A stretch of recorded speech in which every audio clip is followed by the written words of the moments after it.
(2012년) 증시가 아쉽게도 2,000선 아래에서 마무리됐습니다. 여러분 올해 투자 어떠셨습니까? 아쉬움보다는 좀 기쁨이 많은 한 해였으면 하는 바람입니다. 안녕하세요. 주식쇼 스트라이크의 강동석입니다. 여러분 한 해 동안 고생 많으셨습니다. 오늘 방송 마음 편히 보시면서 또 연말특집 함께 하시길 바라겠습니다. 방송을 보시다가 궁금한 점 있으시면 언제든지 연락 주십시오. 02-3153-2631, 무료 문자 013-3366-0110번입니다. 그럼 오늘의 감독님, 마지막 감독님 소개해드리겠습니다. 박준영 차장님과 함께합니다. 안녕하십니까? 안녕하세요. 네, 박준영 차장님, 저희 또 주식쇼 스트라이크에서는 처음 뵀는데요. 시청자 여러분께 인사 한마디 부탁드릴게요. 예, 그 한 해를 정리하는 날 이렇게 그 서울경제TV 시청자분들하고 이렇게 만나 뵙게 돼서 상당히 영광으로 생각하고요. 2013년에는 신나고 즐거운 투자가 될 수 있도록 최선을 다하도록 하겠습니다. 네, 그럼 오늘 어떤 강의 또 준비하셨나요?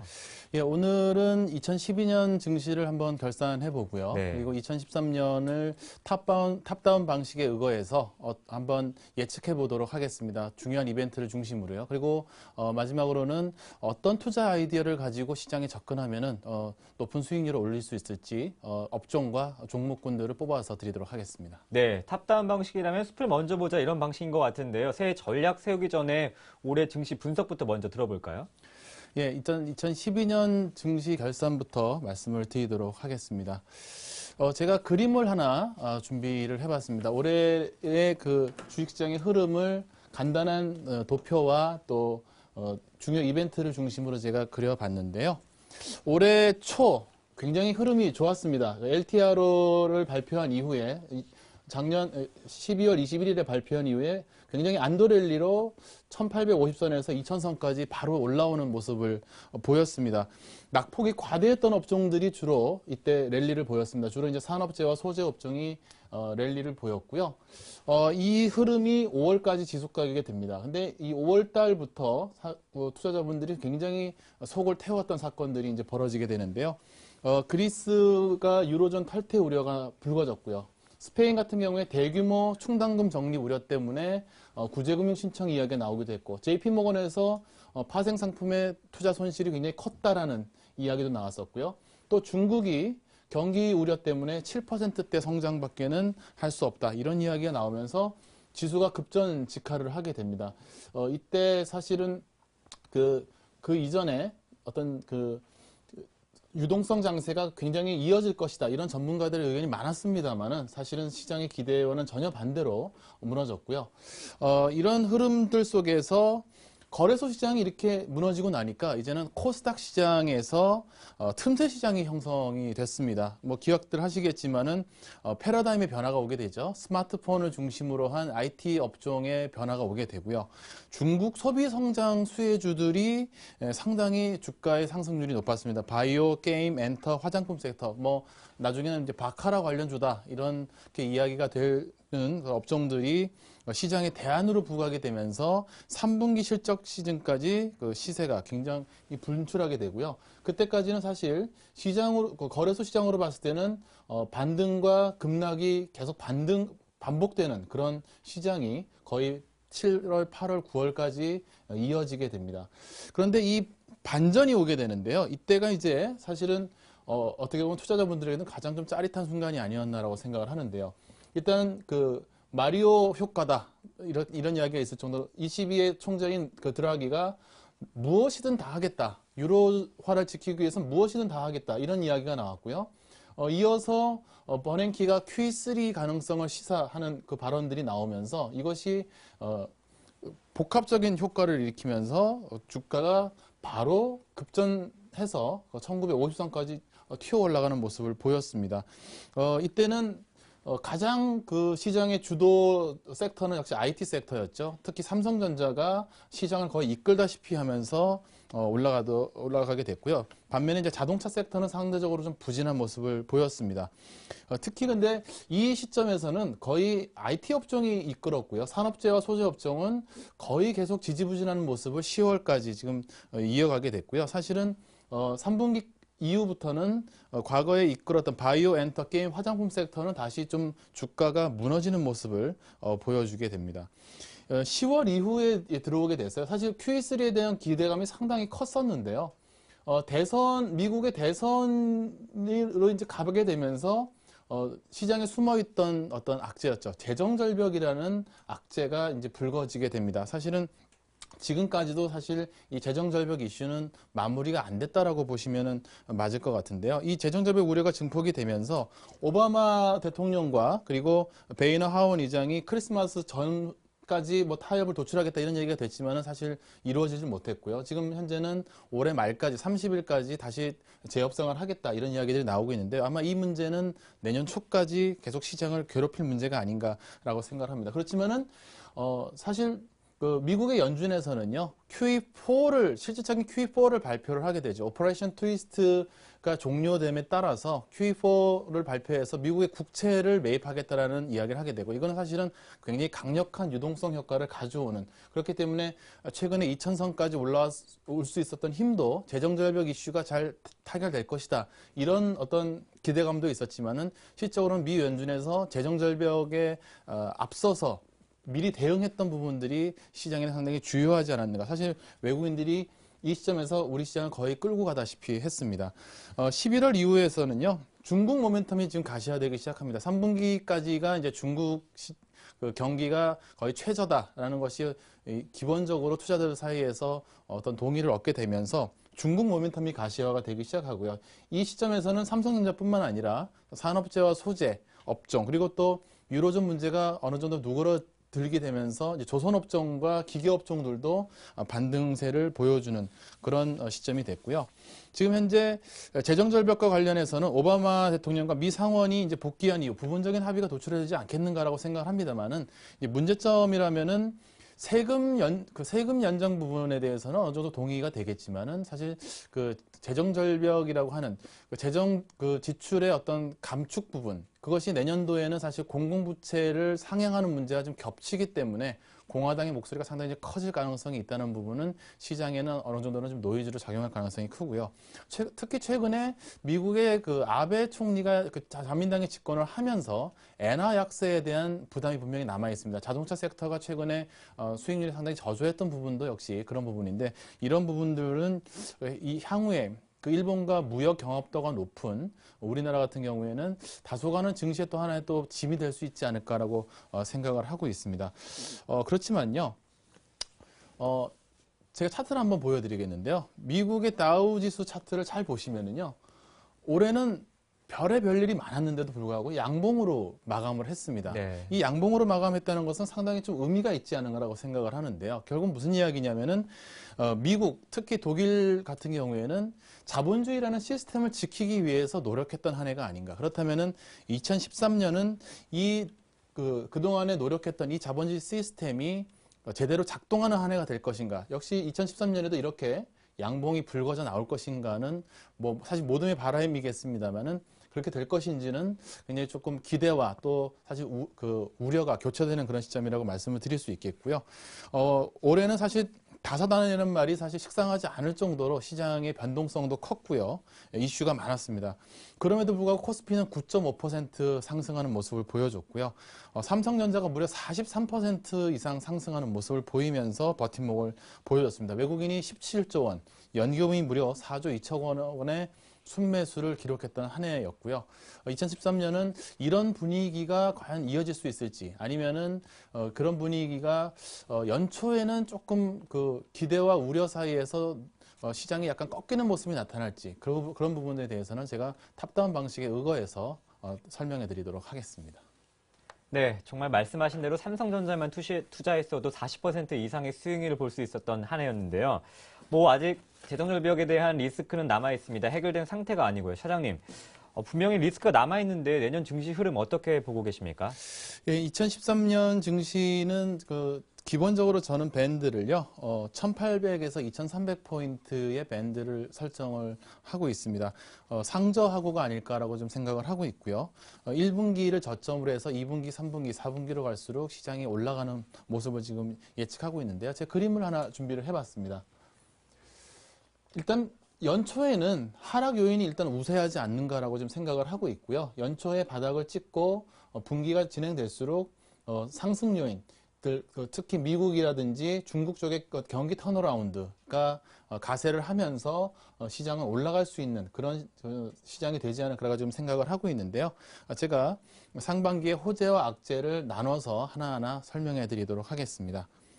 일단 상반기에 악재로 보이는 부분은요, 유럽의 신용 위험 리스크가 다시 부각될 수 있지 않을까라고 좀 생각을 하고 있습니다. 특히 이제 스페인이 문제죠. 스페인이 국채가 투기 등급으로 하향할 그런 가능성을 지금 내포하고 있고요.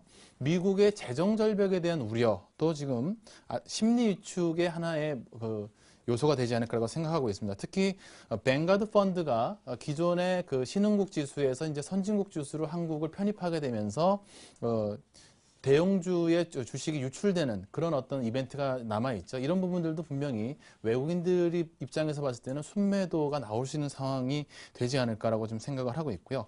상반기의 호재 부분이라고 한다면은 유럽 위기가 은행 동맹이 가속화되면서 어느 정도 안정권으로 들어가지 않을까 하는 부분, 그리고 미국의 재정 절벽 충격이 완화되면서 시장이 다시 한번 안도 랠리를 펼칠 수 있는 부분이고요. 오히려 저는 아까 말씀드렸지만 하반기 쪽을 기대한다라고 말씀을 드렸습니다. 중국 경기가 계속 호조를 보이고 있고요. 미국의 주택시장 회복세는 역시 부의 효과에 의거해서 미국의 소비 심리를 다시 살려낼 수 있는 그런 부분이 되지 않을까라고 생각하고 있고요.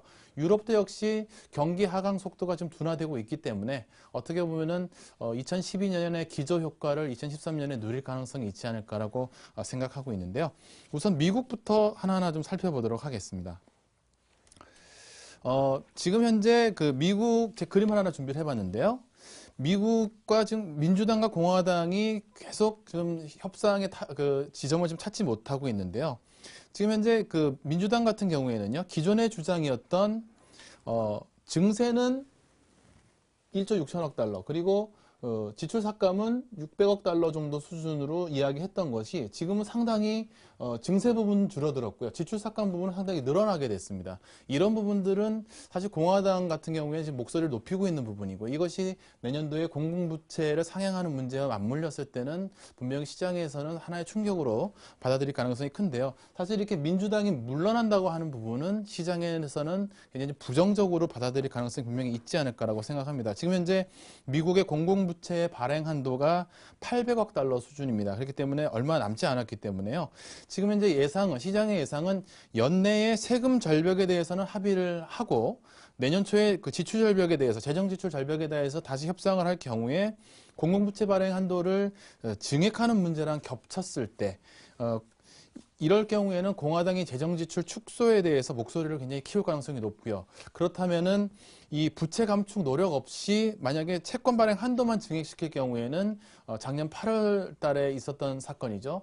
신용평가사에서 다시 미국의 신용 등급을 강등시키는, 지금도 사실은 피치라든지 여러 신용 평가사에서 협박을 하고 있죠. 지금 너희들이 만약에 부채 삭감의 노력이 없다면 우리는 신용등급을 강등시키겠다는 협박을 지금 하고 있는데요. 이런 부분들이 시장에 큰 문제가 되지는 않겠지만은 어쨌든 어느 정도 부분에서는 시장이 좀 꺾일 수 있는, 소비 심리를 위축시킬 수 있는 그런 부분이 되지 않을까라고 좀 생각을 하고 있고요. 그렇기 때문에 미국 연준이 지금 4차 양적 완화로 서둘렀던 이유도 이런 재정 절벽 이슈를 선제 대응하겠다라는 움직임이 아니었나라고 생각을 합니다. 결국은 성장률 저하라는 문제와 그리고 국가 부채의 증가 사이에서 미국의 정치권의 상당히 고민이 커지고 있고요. 심리적인 위축을 가져올 가능성이 크지 않은가라고 좀 생각을 하고 있는 부분입니다. 유럽으로 넘어가 보도록 하겠는데요. 재정 긴축 이행이 부진하다라든지 또 스페인의 구제금융 신청 가능성이 있는 부분은 시장에서는 상당히 좀 악재로 받아들일 가능성이 있는데요. 스페인과 이탈리아, 포르투갈 그리고 그리스 같은 경우에는 모두 2013년도에 마이너스 성장을 할 것으로 예상이 됩니다. 어차피 지금 현재 그동안에 너무 안 좋았기 때문에 지금 사실은 마이너스 성장률이 둔화되는 것만으로도 시장은 상당히 반길 것으로 보이는데요. 그림을 하나 준비를 해봤습니다. GDP 대비해서 총 부채 비율을 나타내는 지표인데요. 잘 보시면은 최근에 이탈리아 같은 경우에는요, 상당히 긴축을 잘 하고 있습니다. 그렇기 때문에 이탈리아 같은 경우에는 지금 국채금리도 많이 지금 떨어지고 있는 상황인데요. 스페인 같은 경우에는 사실은 그 지방은행의 문제점들도 있고요. 또 그동안에 워낙에 그 정부의 부채 비율, 그 재정 부채가 워낙 많았기 때문에 지금 그 후에도 지금 계속 증가가 되고 있고요. 이런 부분들이 사실 스페인 채권의 등급이 거의 정크 등급으로 떨어지지 않겠느냐 이런 이야기가 좀 나오는 부분입니다. 지금 현재 올해 긴축 목표가 GDP 대비해서 마이너스 6.3% 달성이 지금 스페인의 목표인데요. 제가 봤을 때는 뭐 부동산 경기도 지금 계속 악화되고 있고 또 숨겨져 있는 부실이 드러날 가능성도 있고 해서 이런 부분들이 과연 가능할까? 마이너스 6.3%대로 줄이는 게 가능할까? 이런 부분들은 제가 봤을 때는 상반기 중에는 한 번은 시장을 좀 괴롭힐 수 있는 요소가 될 수 있을 것으로 보이고요. 특히 국채 만기가 몰려있는 3월에서 4월 사이에 한번 시장에 충격을 줄 가능성이 분명히 있다고 생각을 하고 있습니다. 물론 과거와는 좀 다릅니다. 왜냐하면은 과거에는 그것을 대응할 만한 시스템이 없었는데요. 지금 현재는 ESM이라든지 또 ECB의 무제한 국채 매입 프로그램인 OMT 같은 프로그램들이 지금 준비가 되어 있습니다. 스페인이 구제금융 신청만 한다면 언제든지 그것을 대응할 만한 준비가 되어 있다는 면에서 봤을 때는 시장 영향력은 아마 올해 대비해서는 제한적이지 않겠는가 좀 생각을 하고 있고요. 다만 이제 정치적인 문제들이 조금 마음에 걸립니다. 일단 이탈리아의 마리오 몬티 총리가 사임한다는 뉴스가 있었죠. 그래서 당초에 4월로 예정된 총선이 2월 24일과 25일에 열리게 되는데요. 긴축을 반대하는 베를루스코니 총리가 지금 정권에 도전하게 되는데 이런 부분들은 2월 달에 시장의 불안감을 다소 좀 높일 그런 상황이 아닌가라고 생각하고 있고요. 독일 같은 경우에 이제 9월에 총선이 예정이 되어 있죠. 지금 메르켈 총리가 거의 되지 않겠는가라고 지금 낙관을 하고 있는 상황입니다만은 문제는 뭐냐면은 선거를 앞두고 독일 같은 경우에는 위기국에 대한 지원에 있어서 굉장히 좀 소극적인 태도를 보이거나 혹은 또 주요한 정책 결정을 또 미룰 수 있다는 점에서는 3분기 들어가는 초입에서는 다소간 또 노이즈가 생길 수 있는 불확실성으로 작용할 수 있는 그런 가능성이 있다라고 지금 생각을 하고 있습니다. 그렇지만은 유럽 문제를 전체적으로 좀 총괄을 한다면은 이런 스페인 문제라든지 또 이탈리아나 독일의 총선이 불확실성으로 남아는 있습니다만은 유럽 같은 경우에는 대응할 만한 시스템이 이미 준비되어 있다는 점에서는 시장 영향이 크지는 않을 것이다라고 지금 보고 있고요. 중국으로 넘어가야 될 것으로 보입니다. 사실은 우리나라 시장과 굉장히 상관도가 높은 국가가 이제 중국인데요. 그림을 하나 준비를 해봤습니다. 지금 중국 같은 경우에 저희가 기대하는 부분은요. 중국의 경기 선행 지수가 상승 반전을 시도하고 있다는 부분인데요. 사실 탑다운 방식에서는 이런 경기의 순환 지표가 굉장히 중요하고요. 최근에 중국 섹터의 반등이 상당히 좋았던 부분도 역시 중국의 그 경기 지표들이 반등하는 그 속에서 가능했지 않았나라고 생각을 합니다. 아무래도 이 탑다운 방식이 시장 투자자들에게 좀 유리한 이유는요. 이 어떤 중국 관련주들을 일일이 분석해내는 것은 사실은 개인 투자자들 입장에서 쉽지가 않습니다. 그렇지만은 사실은 중국의 경기 선행 지수라든지 중국 관련 지표들의 움직임을 보면서 시장 대응하는 부분은 사실은 어느 정도만 공부를 하면 알 수 있는 부분이기 때문에요. 탑다운 방식이 굉장히 유리하다고 제가 말씀을 드리고 싶고요. 중국의 경기 선행 지수는 지금 현재 움직임으로 봐서는 V자형은 아니더라도 이게 이렇게 올라가지는 않더라도 적어도 U자형으로 올라갈 가능성은 있다. 이렇게 약간의 조정과 상승을 반복하면서 올라가는 모습을 보일 가능성이 크고요. 아무래도 이제 이런 부분들은 차기 중국 정부가 중국의 내수 성장을 유도한다든지 여러 가지 경기 부양책을 지금 시도하고 있기 때문에 그런 부분에 있어서 경기 지표가 반응할 가능성이 상당히 높다라고 생각을 하고 있습니다. 특히나 지금 경제 성장 과정에서 중국의 소비 저변이 확대된다는 부분을 저희는 좀 크게 생각하고 있습니다. 지금 이제 중국의 1인당 GDP가 8,000달러 후반에 들어서게 되는데요. 이제 중진국 단계에 들어가게 되죠. 그렇다면 소비율이 상승하기 시작이 되고요. 또 소비 계층이 확대가 되게 됩니다. 그렇다면 소득 향상에 따라서 소비 패턴이 진화하는 굉장히 구조적인 어떤 변화가 일어나게 되고요. 이런 구조적인 변화가 바로 시장의 테마가 되는 거죠. 사실 정치 테마 같은 경우에는 사실 기본적 분석으로도 알 수 없고 기술적 분석으로도 사실 분석해내기가 힘들지만은 이렇게 탑다운 방식에 의거해서 저희가 테마를 잡아낸다면은 시장이 가는 트렌드의 방향을 저희가 잡을 수 있다는 굉장히 장점이 있겠죠. 지금 현재 중국 새 지도부의 경제 정책의 핵심을 들여다보면요. 소비와 내수 중심으로 가겠다. 그리고 서비스업 중심으로 어떤 질적인 경제 성장을 추구하겠다는 것이 큰 그림입니다. 그렇다면은 식품과 의류와 같은 필수 소비재, 그리고 자동차, 가구, 스마트폰과 같은 제품들의 어떤 소비가 늘어날 것이고요. 특히나 원거리 여행, 특히 2012년 우리나라 같은 경우에는 그 중국계 인바운드 소비가 굉장히 증가하면서 관련 종목군들, 뭐 호텔신라라든지 파라다이스 같은 종목군들이 굉장히 많이 올라가는 모습을 보여줬는데요. 이런 어떤 구조적인 성장은 결국은 관련 섹터와 종목군들의 수익률을 높이는 요소가 될 것이라고 좀 생각을 하고 있고요. 지금 그 이익 창출에 대한 의구심은 좀 있습니다만은 산업재와 소재 업종 같은 경우에는 추가 반등을 할 수 있지 않을까. 아무래도 그렇지만은 이게 바로 올라가기보다는요. 계속 상승 후 조정, 또 조정 후 상승을 반복하는 그런 패턴이 될 가능성이 높기 때문에 이런 경우에는 저희가 추격 매수보다는 조정을 받았을 때 저점에서 매수를 하고 올라갈 때는 또 고점에서 매도하는, 어떻게 보면 약간은 트레이딩 바이의 관점에서 접근하는 쪽이 더 낫지 않겠는가라고 지금 생각을 하고 있습니다. 또 하나 지금 시장에서 걱정하는 문제가 있습니다. 뱅가드 펀드의 벤치마크 변경이라는 문제에 지금 맞닥뜨려져 있는데요. 지금 현재 이머징 펀드의 벤치마크 지수인 MSCI 지수를 지금 현재 선진국 지수인 FTSE 지수로 변경하는 문제가 지금 시장에서 걱정하고 있는 부분이죠. 사실 최근에 삼성전자가 한 4%대로 무너졌던 그 기억이 있으실 겁니다.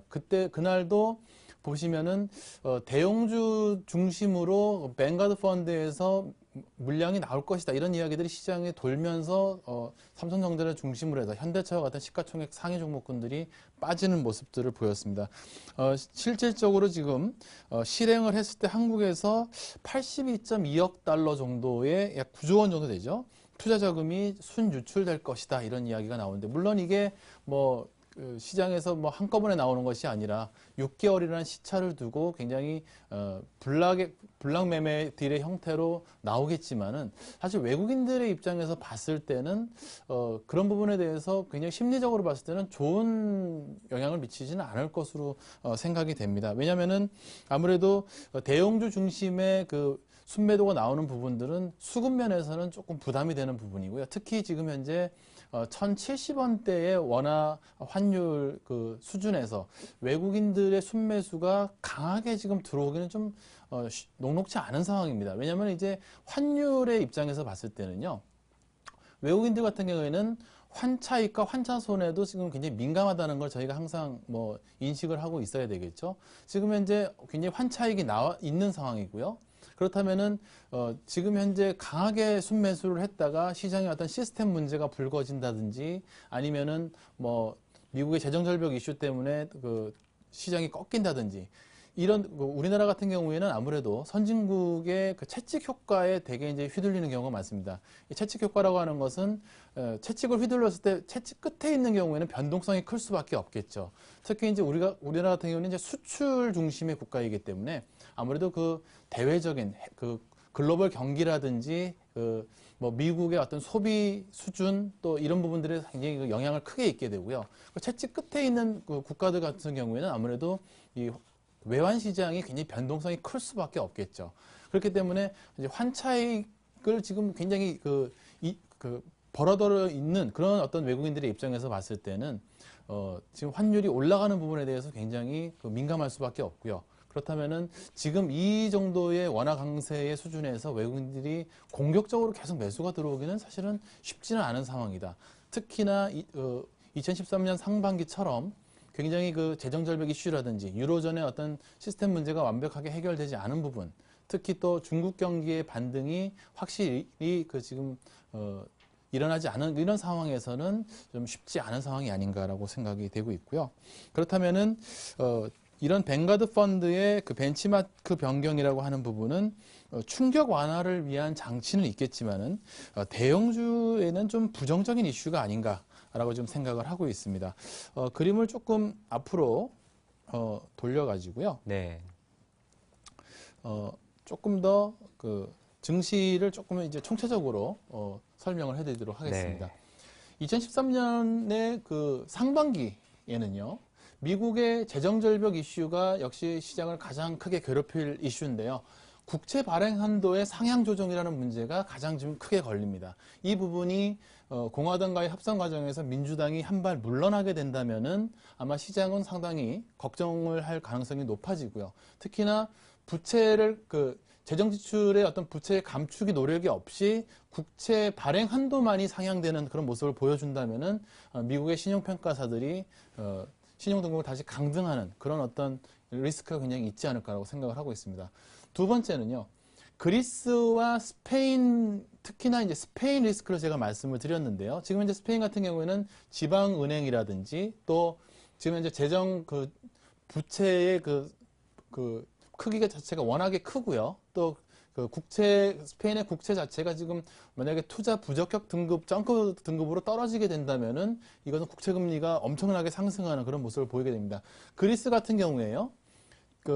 그리스의 국채 등급이 정크 등급으로 떨어질 때 그리스의 국채 금리가 15% 이상으로 올라갔던 그런 저희가 트라우마를 가지고 있죠. 사실 저희가 스페인의 국채 금리가 6%만 넘어가도 지금 이거 어떻게 되는 거야 이렇게 생각하시는데 이게 정크 등급으로 떨어진다면 10% 이상으로 올라가게 되고요. 그렇다면은 올 상반기에 겪었던 이런 급락을 다시 겪을 가능성도 분명히 남아 있다. 물론 여기에 대해서는 유럽은 지금 현재는 대응책을 가지고 있기 때문에 그 시장의 그 영향의 제한적은 제가 만약에 빠진다고 한다면은 1800포인트가 아마 지수의 하단 정도가 되지 않겠나라고 지금 앞에서 말씀을 드렸습니다.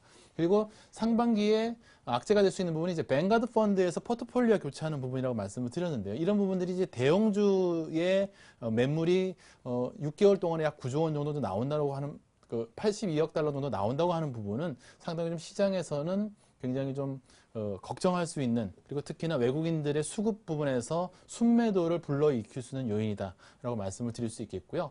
그렇지만은 제가 봤을 때 1분기와 2분기를 지나가게 되면요. 이런 어떤 저희가 1, 2분기에 걱정했던 부분들이 다행히 자본주의 시스템을 이미 2012년에 잘 정비를 했기 때문에 잘 넘어간다고 한다면은 그동안에 보여줬던 미국의 경기지표 부분 그리고 또 특히나 부동산 가격의 상승이라고 하는 것은요.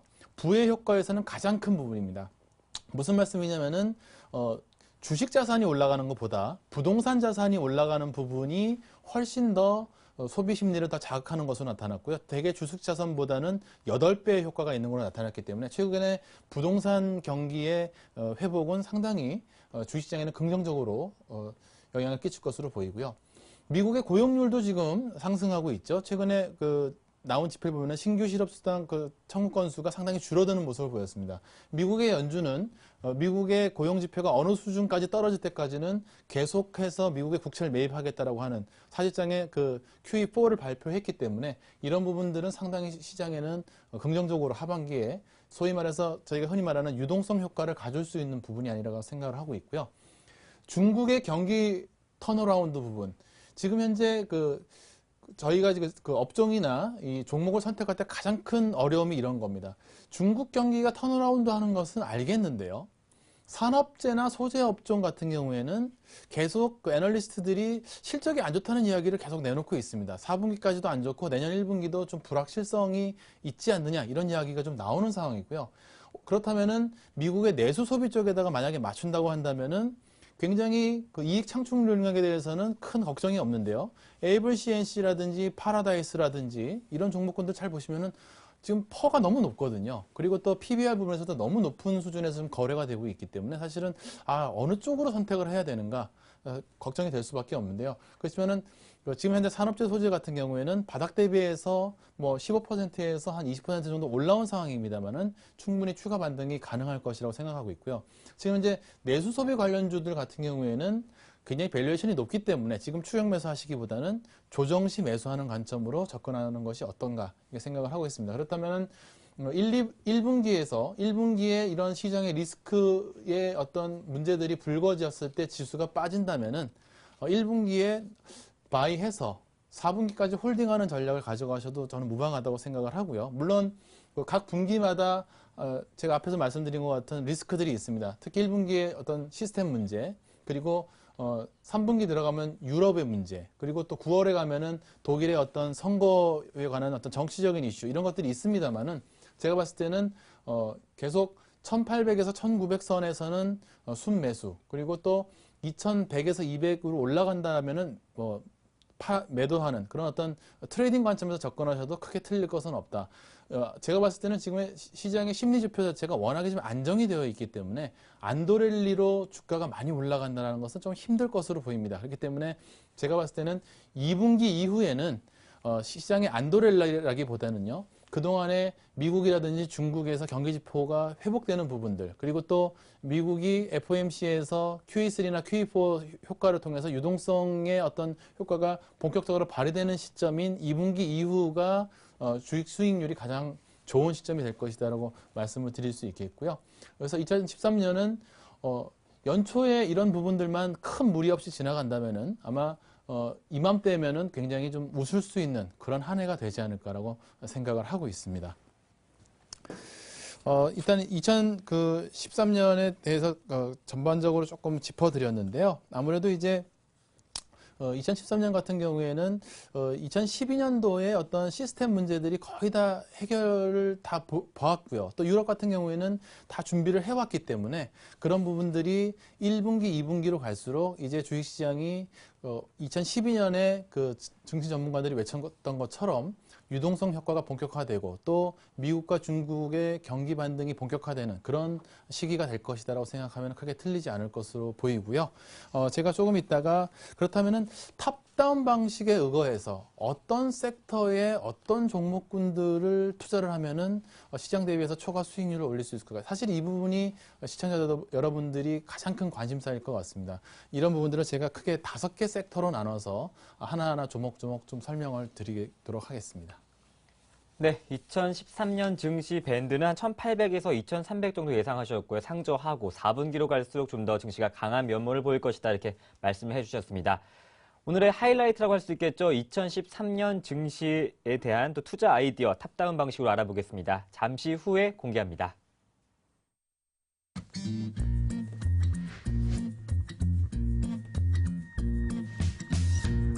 He's never been lonely.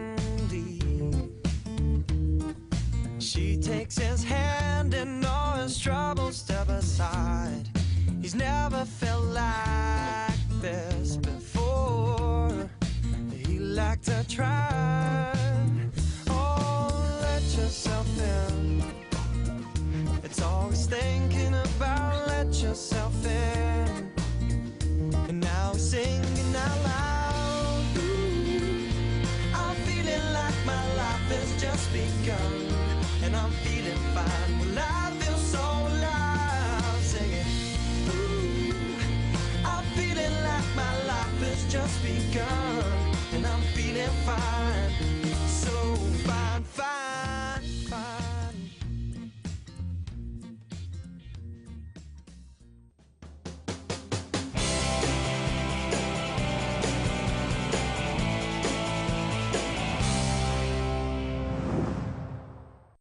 네, 끝으로 차장님 2013년 투자 전략 탑다운 방식을 한번 짚어주시죠.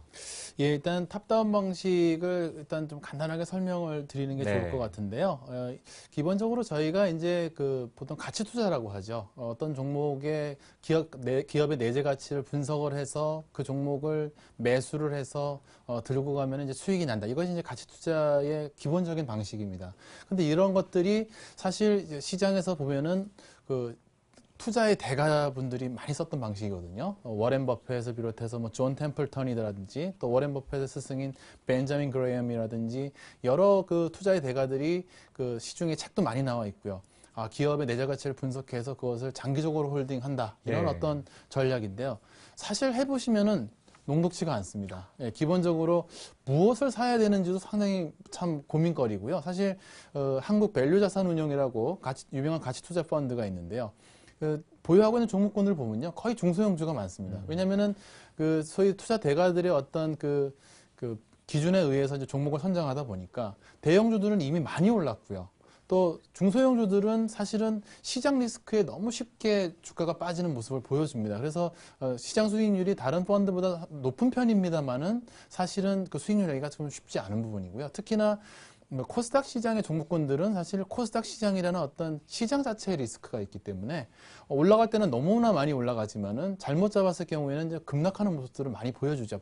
아무 이유도 없이 급락하는 경우도 사실 많고요. 또 어떤 종목군들 같은 경우에는 사실은 뭐 정치인과 엮였다라는 이유만으로 이유 없이 많이 빠지는 경우도 많습니다. 가치 투자의 방식이라는 것이 굉장히 훌륭한 투자의 방식이고요. 사실은 워렌 버핏이나 그 존 템플턴이나 이런 사람들이 그런 방식을 사용한 것이 뭐 잘못했다는 이야기가 아니라 네. 개인 투자자들이 따라하기에는 너무나 지금 좀 힘든 방식이라는 거죠. 특히나 문제점은 뭐냐면은 그분들은 굉장히 장기 투자를 했습니다. 뭐 10년, 20년 뭐 이렇게 가져가는데요. 사실 개인 투자자분들은 열흘만 갖고 있어도 사실 불안하죠. 네. 야, 이거 왜 안 올라가지? 내가 종목을 잘못 선택했나? 이런 부분들이 있는데요. 사실은 이런 부분들은 한 가지 좀 간과하신 부분이 있습니다. 뭐냐면요.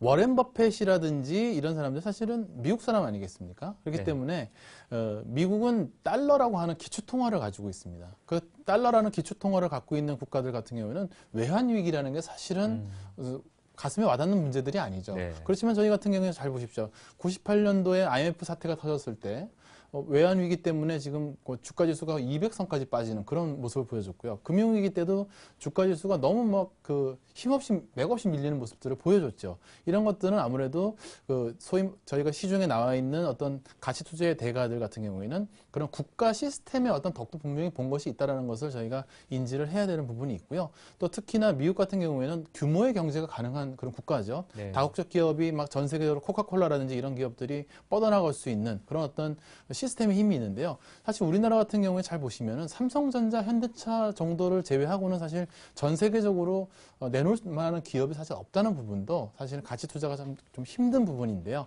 탑다운 방식을 저희가 사용한다면은 그런 어떤 고민들을 많이 해결할 수 있다는 장점이 있습니다. 어쨌든 시장이 가는 어떤 트렌드라든지요. 그런 어떤 경기 지표나 글로벌의 경기가 가는 방향에 맞춰서 투자를 하는 것이기 때문에 적어도 시장이 가는 방향과 반대로 역추세로 가는 그런 위험을 저희가 덜어낼 수 있고요. 특히나 시스템 문제 때문에 주가가 크게 무너지는 그런 모습들을 겪지 않아도 된다는 장점이 있기 때문에 저희가 탑다운 방식의 투자 아이디어를 가지고 시장에 접근하자라고 좀 말씀을 드리고 있는 부분이고요. 네. 크게 5가지로 제가 투자의 테마, 아이디어와 종목군을 좀 선정을 해봤습니다. 첫 번째는 저성장과 저금리라는 환경이 굉장히 투자의 아이디어가 될 것이다라고 말씀을 드리고 싶은데요. 온라인 쇼핑 같은 경우에는 굉장히 저는 좋게 보고 있는 섹터입니다. 물론 올해 CJ 오쇼핑이라든지 GS 홈쇼핑, 인터파크 같은 회사들이 상당히 시장에서 각광을 받았습니다. 제가 이제 상반기에 사실 인터파크 5,000원, 6,000원대 계속 매수를 외쳤던 그런 부분들도 이런 어떤 시장의 저성장이라는 환경, 저금리라는 환경을 염두에 둔 부분인데요. 그렇기 때문에 2013년에도 온라인 쇼핑은 경기 둔화의 어떤 우려에도 불구하고 성장하지 않겠는가라고 좀 생각을 하고 있습니다. 특히 최근에 이제 그 시장의 화두 중에 하나가 빅데이터라는 부분이죠. 그 시장의 어떤 소위 말해서 NHN이라든지 이런 회사들 같은 경우에는 고객에 대한 어떤 다양한 어떤 니즈나 그런 데이터들이 지금 지배하게 되어 있습니다. 그런 어떤 고객들의 어떤 소비의 어떤 욕구 또 거기에 대한 어떤 통계를 통해서 하나하나 맞춤식의 어떤 소비를 유도할 수 있다는 점이 굉장히 장점이 될 것으로 보이고요. 특히나 올해는 IT 트렌드의 변화가 굉장히 컸던 한 해였죠. 스마트폰이 성장을 하면서 스마트폰 중심의 어떤 소비가 굉장히 늘어났던 한 해입니다. 그렇기 때문에 저는 2013년에는 온라인 쇼핑뿐만 아니라 모바일 쇼핑 쪽에도 수요가 증가하지 않겠는가라고 생각을 하고 있고요. 종목을 크게 4종목을 뽑아봤습니다. NHN, 인터파크, 그리고 이수페타시스, CJ 오쇼핑을 뽑아봤는데요. NHN은 뭐 유명한 네이버와 한게임이 지금 같이 혼합되어 있는 기업인데요. 올해 사실 NHN이 여러 가지 문제 때문에 오르락 내리락을 많이 했습니다. 뭐 게임 산업의 규제 이야기가 나오면 또 한게임이 껴있기 때문에 밀리기도 했고요. 또 빅데이터라든지 또 플랫폼의 진화라는 이야기가 나올 때는 또 반등하는 모습을 보였는데요. 그렇지만 2013년에는 NHN이 제가 봤을 때는 30만 원 이상 갈 수 있는 그런 어떤 트렌드를 가지고 있는 회사다라고 생각하고 있고요. 인터파크 같은 경우에는 역시 온라인 쇼핑에서는 굉장히 강자입니다. 그렇기 때문에 자회사의 구조적인 성장을 보신다면 인터파크 관심을 가져보시면 하고요. 이수페타시스 같은 경우에는 빅데이터와 관련되어 있는 그런 네트워크 쪽에 어떤 부품을 납품하는 회사인데요. 사실은 그 이수페타시스도 2012년대는 그 크게 빚을 발하지는 못했습니다만은 2013년도에서는 빚을 발하지 않을 거라고 생각을 하고 있습니다.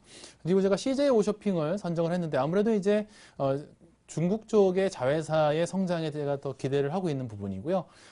물론 GS 홈쇼핑이라든지 좀 거래소에서 주가의 상승률은 그렇게 좋지는 않았습니다만은 현대홈쇼핑 같은 경우에도 충분히 저가를 내려오면은 한번 순매수를 해볼 수 있는 종목군이 아닌가. 특히 현대홈쇼핑은 한섬을 인수한 이후에 의류 부분의 홈쇼핑 매출이 증가하는 부분이 상당히 긍정적이다라고 생각을 하고 있습니다. 두 번째 그 투자 아이디어는요. 디지털 콘텐츠의 수요 증가 부분입니다. 모바일 기기가 이제 사용자가 증가하면서요, 음원이라든지요, TV, 영화 콘텐츠, 이북, 이런 것 같은 디지털 콘텐츠에 대한 수요가 상당히 증가하고 있고요. 사실 올해 코스닥 시장에서 최고 상승률을 기록했던 종목군들은 이제 게임주 아니었겠습니까? 네. 게임 콘텐츠가 시장에 큰 각광을 받았고요. 특히 카카오톡과 연동이 되는 그런 어떤 게임 관련주들은 굉장히 주가 상승률이 높았었습니다. 이런 그 트렌드는 저는 2013년에도 계속될 것으로 보이고요. 오히려 지금 저는 모바일 게임들 같은 경우에는 기존의 그 게임의 경쟁 플랫폼의 시장 점유율을 위협하는 그런 어떤 모습을 보여주지 않겠는가라고 지금 생각을 하고 있습니다. 종목군을 뽑아봤는데요. CJ ENM과 J 콘텐트리 같은 회사들은 방송에 대한 어떤 환경이 좀 나아지고 있기 때문에 방송 콘텐츠에 대한 기대가 좀 굉장히 올라가고 있는 상황이고요. 또 특히 그 국내 영화들이 크게 대작들이 성공을 하면서 시장이 이런 그 종목군들의 그 콘텐츠의 어떤 가치를 인정하는 한 해가 되지 않을까 생각하고 있고요. 게임 관련주 중에서는 컴투스와 게임비를 선정을 해봤습니다. 세 번째 투자 아이디어는요.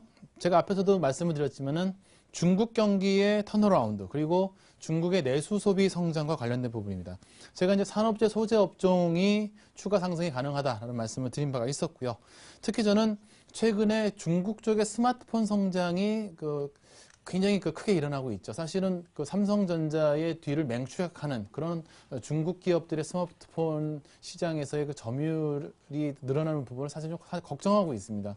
그렇지만은 관련해서 중국 쪽 스마트폰과 관련된 종목군들에 대한 투자는 좋은 아이디어가 될 것으로 보이고 있고요. 특히나 2012년과 같이 2013년에도 중국의 인바운드 여행 수요의 증가는 굉장히 시장을 크게 달굴 그런 하나의 또 테마가 아닐까라고 생각하고 있는데요. 중국의 스마트폰 성장과 관련해서는요. SK 하이닉스가 중국 스마트폰의 대부분의 모바일 약 60%에서 70%를 공급을 하고 있습니다. SK 하이닉스가 4분기 이후에 턴어라운드가 될 것을 기대하고 있기 때문에 저가 매수가 필요하지 않을까 생각하고 있고요. 코스닥 종목에서는 멜파스를 기대를 하고 있습니다. 산업재 소재 업종 중에서는요, 금호석유, 최근에 이제 중국산 타이어의 반덤핑 규제를 풀려는 움직임이 있기 때문에 천연고무 2위 업체인 세계 2위 업체인 금호석유가 추가 상승이 가능할 것으로 보이고요.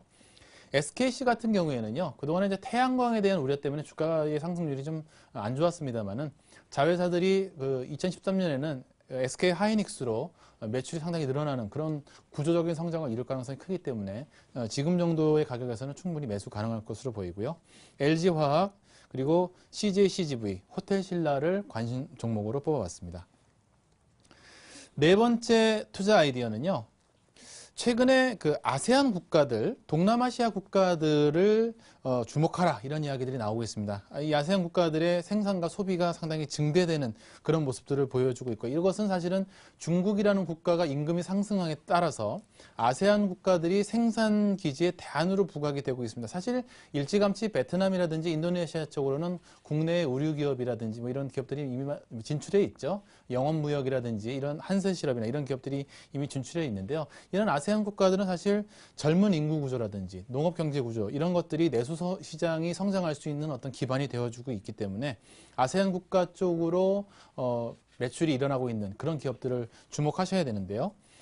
삼성 SDI, 자화전자, 롯데쇼핑, CJ제일제당, 한세실업, 대상 이 기업들 같은 경우에는 아세안 국가와 관련된 자회사라든지 법인들이 많이 진출이 되어 있기 때문에 2013년에도 충분히 관심을 가져보실 만한 종목이 아닌가라고 생각하고 있습니다.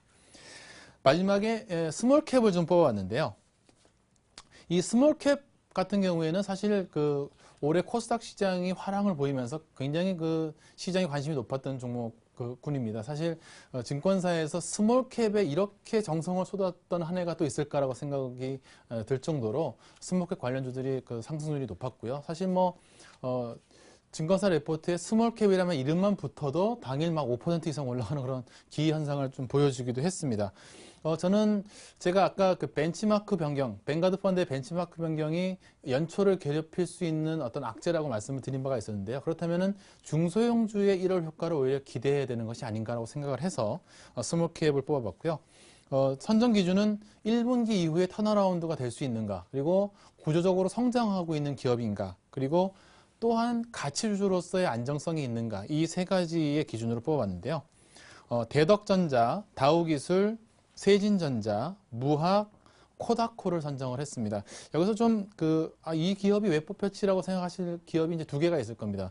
세진전자 같은 기업은 좀 낯설다라고 생각하실 부분이 있는데요. 사실 지금 오늘 종가 1,950원을 기록을 했는데, 이 세진전자 같은 경우에는 시장에 알려져 있지는 않지만 스마트 그리드에서는 국내 명실공히 1위 업체입니다. 사실 누리텔레콤이나 옴니시스템이 주가의 상승률은 높았지만요, 국가에서 내놓았던 스마트 그리드 어떤 과제를 가장 먼저 땄던 기업이고요. 2013년에는 굉장히 턴어라운드가 될 수 있는, 특히 일본 쪽으로 자동차 부품이 나가면서 매출 면에서 굉장히 크게 일어날 수 있기 때문에 관심 가져보시고요. 코다코가 최근에 주가 상승률이 높았죠. 진대대 펀드에서 투자한 기업인데요. 4년 동안의 먹거리를 이미 다 확보하고 있는 기업이기 때문에 자동차 부품주로서 코다코를 선정을 했습니다. 네, 5가지 투자 아이디어만 기억하셔도 2013년 주식 투자는 든든하실 것 같습니다. 박준현 차장님 강의 잘 들었습니다. 고맙습니다. 네, 감사합니다. 네, 2012년 12월 28일 주식쇼 스트라이크였습니다. 내년은 뱀의 해 계산년인데요. 새해에도 즐거운 일들, 건강한 일들 많이 이뤄지길 바라겠습니다. 또 새롭게 출발하는 친구에게도 응원의 박수를 보냅니다. 새해 복 많이 받으십시오. 여러분 고맙습니다.